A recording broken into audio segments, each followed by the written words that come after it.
Hello friends, astro ब्रह्मांड में आपका स्वागत है। मैं हूं आपकी एस्ट्रोलॉजर श्वेता आंवले और मैं लाई हूं आपके लिए लर्न फ्री एस्ट्रोलॉजी ऑनलाइन। तो फ्रेंड्स, आप सभी की रिक्वेस्ट पे मैंने कुंडली विश्लेषण करना स्टार्ट कर दिया है। अगर आप अपनी कुंडली दिखाना चाहते हैं तो स्क्रीन पर या डिस्क्रिप्शन बॉक्स में दी गई ईमेल आईडी astrobrahman.yt@gmail.com पर आप मुझे संपर्क कर सकते हैं। इतने कम टाइम में आप सभी के इतने सपोर्ट के लिए thank you so much friends. Happy friendship day to my all viewers. Sorry, last 15 days से थोड़ा बिजी शेड्यूल हो गया था, दैट्स वाई मैं वीडियो अपलोड नहीं कर पाई। और आज भी थोड़ा वॉइस के अकॉर्डिंग आपको एडजस्ट करना पड़ेगा because I have some cough. Okay friends, आज का हमारा टॉपिक है सरकारी नौकरी के योग, है ना। सरकारी नौकरी आज की डेट में हर कोई पाना चाहता है। इसमें हार्डवर्क के साथ साथ आपको लक की भी ज़रूरत है। सरकारी नौकरी 4 कैटेगरी में होती है, ठीक है। प्रथम, द्वितीय, तृतीय और चतुर्थ श्रेणी की, ठीक है फ्रेंड्स। तो सबसे पहले आप ये देखिए कि इनमें से आप कौन सी श्रेणी की जॉब करने में कैपेबल है। आप डायरेक्ट मान लीजिए कि आईएएस की एग्ज़ाम दे रहे हैं, है ना, लेकिन आप कैपेबल ही नहीं है तो फिर किसी भी सरकारी में नहीं हो पाएगा। तो ये चीज़ आपको अपने अकॉर्डिंग देखना है कि आप किसके लिए कैपेबल है, तो उसी के अकॉर्डिंग उसकी आप प्रिपरेशन करिए, ठीक है फ्रेंड्स। और आपकी कुंडली में मतलब सरकारी नौकरी के योग है कि नहीं, है ना, वो भी हमको देखना है ना। नहीं तो आप मान लीजिए कि आपकी कुंडली में सरकारी नौकरी के योग है ही नहीं, तो फिर वो आप क्या कर रहे हैं, अपना टाइम वेस्ट कर रहे हैं, है ना। तो उसके बजाय आपको फिर क्या अदर ऑप्शन चूज़ करना चाहिए। और अगर सरकारी नौकरी के योग है, आप मान लीजिए आपकी कुंडली में, तो आप उसको कैसे जानेंगे, है ना। तो आइए हम इसको समझते हैं। देखिए फ्रेंड्स, है ना, ये मैंने मेष लग्न की कुंडली ली है, ठीक है। इसको ये एक मेष लग्न की मैंने चार्ट तैयार किया है, इसको देखिए आप। अगर जो सूर्य है ना, जो सरकारी नौकरी होती है, देखिए मैन फ्रेंड्स, उसके कारक ग्रह कौन कौन से होते हैं। सूर्य, मंगल और गुरु, ये 3 ग्रह सरकारी नौकरी के लिए कारक ग्रह कहे गए हैं। और नौकरी का कारक ग्रह क्या होता है फ्रेंड्स, शनि। तो जब हम सरकारी नौकरी की बात करते हैं तो हम इन चारों को देखेंगे और साथ ही साथ हम चंद्रमा को भी देखेंगे कहीं कहीं किसी पॉइंट पे, है ना। उस चीज़ को भी मैं आपको एक्सप्लेन करूँगी। अगर सूर्य, मंगल, गुरु, है ना, ये तीनों ग्रह, ये हमारे चारों हाउसेस क्या है, केंद्र है ना। ये फर्स्ट, फोर्थ, 7th हाउस और 10th हाउस ये हमारे केंद्र है। और ये 5th हाउस और 9th हाउस जो है हमारे त्रिकोण है। अगर सूर्य, मंगल, गुरु केंद्र में या त्रिकोण में उच्च राशि का होकर या स्व राशि का होकर या मित्र राशि में बैठा हो तो सरकारी नौकरी के योग बनते हैं। अब सूर्य उच्च का कहाँ होता है, मंगल कहाँ होता है, गुरु कहाँ होता है, इनकी स्व राशि क्या है, ये सब आपको, आप मेरे लास्ट वीडियोस देखेंगे तो उस पर भी आपको क्लियर हो जाएगा, है ना। अब ये मैं यहाँ पे एक्सप्लेन नहीं कर पाऊंगी, नहीं तो वीडियो एक्सटेंड हो जाएगा, ठीक है।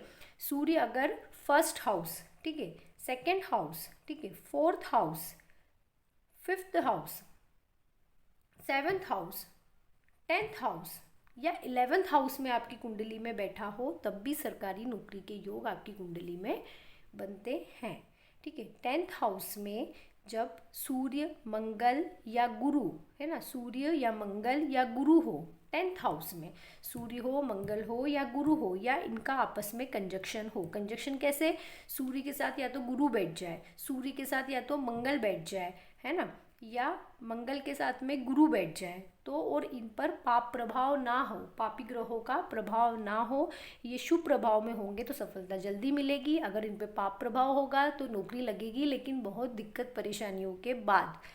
तो अगर ऐसी कंडीशन बनती है तो ये, और ये 6th हाउस से इनका संबंध हो साथ में, है ना। मैंने क्या बोला, सूर्य, मंगल, गुरु जो है या तो कंजक्शन में या अकेले इस 10th हाउस में बैठे हो और इनका संबंध किसी भी प्रकार से, दृष्टि से, युति से या फिर, है ना, किस राशि परिवर्तन से, कैसे भी अगर 6th हाउस से इनका कोई संबंध बन रहा हो तो ये प्रबल योग होते हैं सरकारी नौकरी के, ठीक है। अब जो सेकंड हाउस है ना, सेकंड हाउस का अगर 10th हाउस के लॉर्ड से या 6th हाउस के लॉर्ड से, जो सेकंड हाउस है उसका अगर कोई भी संबंध बनता है, सेकंड हाउस का जो भी लॉर्ड है उसका या तो 6th हाउस के लॉर्ड से या 10th हाउस के लॉर्ड से कोई भी संबंध बनता है तब भी सरकारी नौकरी के योग बनते हैं। 11th हाउस का अगर 6th हाउस से संबंध बनता है तब भी सरकारी नौकरी के योग बनते हैं। लेकिन अगर 10th हाउस से अगर 6th हाउस का संबंध बनेगा तो योग जल्दी मतलब जल्दी सरकारी नौकरी लगने के योग बनते हैं। 11th हाउस से अगर बनता है तो थोड़े से परसेंट चांसेस कम होते हैं अकॉर्डिंगली 10th हाउस के लॉर्ड से बनने के, ठीक है। अब इसको समझिए, जो आपका 10th हाउस का जो लॉर्ड है ना, जो 10th हाउस का लॉर्ड है, अगर वो केंद्र में बैठा हो या त्रिकोण में हो, है ना, और लगने तब भी सरकारी नौकरी के योग बनते हैं। अगर 10th हाउस का लॉर्ड केंद्र में बैठा हो या त्रिकोण में बैठा हो तब भी योग बनेंगे। और लग्नेश और दशमेश मतलब फर्स्ट हाउस का जो लॉर्ड है वो, प्लस जो 10th हाउस का लॉर्ड है, अगर इन दोनों की आपस में कहीं भी युति हो, है ना, त्रिक भाव में ना हो, 6 8 12 में ना हो, तो है ना, तो ये प्रबल योग बन जाते हैं सरकारी नौकरी लगने के, ठीक है फ्रेंड्स। अगर मंगल जो है ना, वो 10th हाउस के लॉर्ड की आपस में युति हो मंगल के साथ, यहाँ पे जैसे 10th हाउस का लॉर्ड मान लीजिए शनि है ना, मकर राशि है, तो मंगल शनि अगर कुंडली में एक साथ कहीं पर बैठे हो, है ना, तो ये भी क्या हो जाता है, प्रबल योग बना देता है सरकारी नौकरी के। अब जो 10th हाउस का जो लॉर्ड है ना, 10th हाउस यहाँ पे शनि है, अब जो शनि के जो नक्षत्र है ना, उस उनमें अगर सूर्य कहीं पर बैठा है तब भी सरकारी नौकरी के योग बन जाते हैं।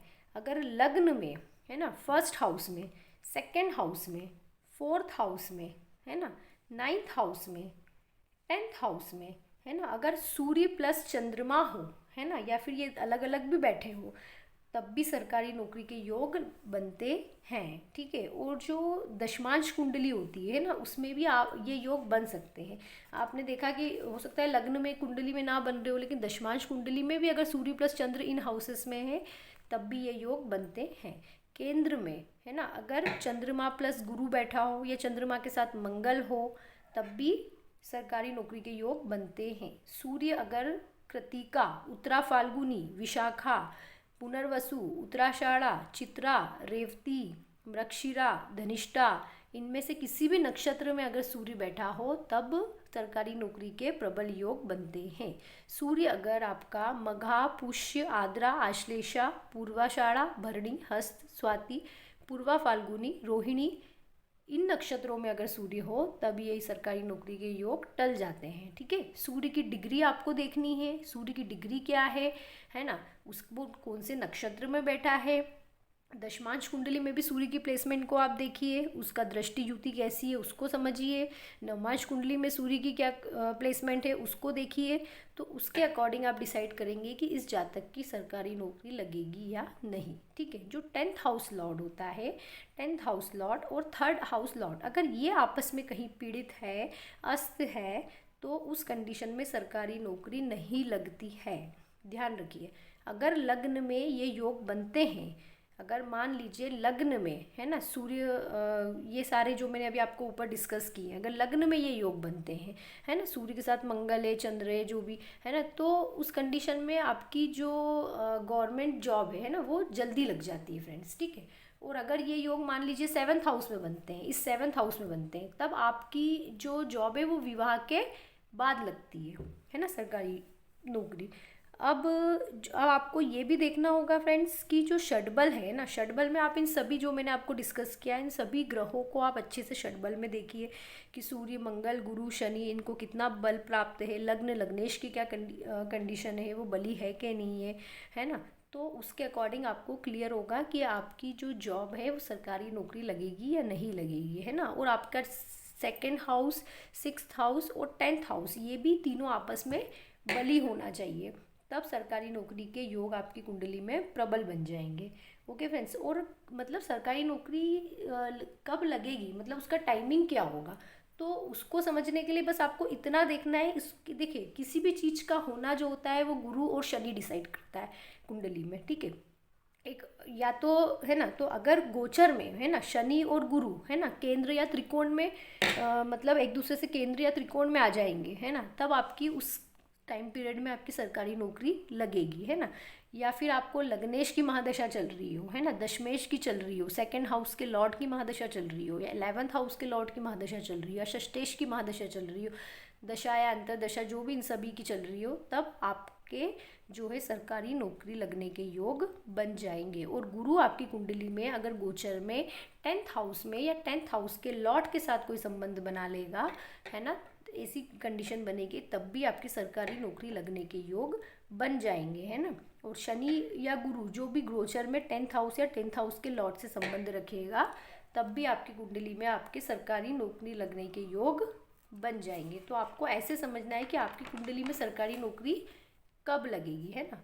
और अगर आपको जैसे मान लीजिए कि ये सारे योग आपकी कुंडली में है फिर भी आपको दिक्कत परेशानी हो रही है ना, जो सूर्य है उसमें बल कम है डिग्री वाइज, है ना, या कुछ भी सिचुएशन हो सकती है, तब आपको क्या करना है, 7 बार आपको जो सूर्य का जो मंत्र होता है ना, वो आपको नेट पे कहीं भी मिल जाएगा, देख लीजिएगा।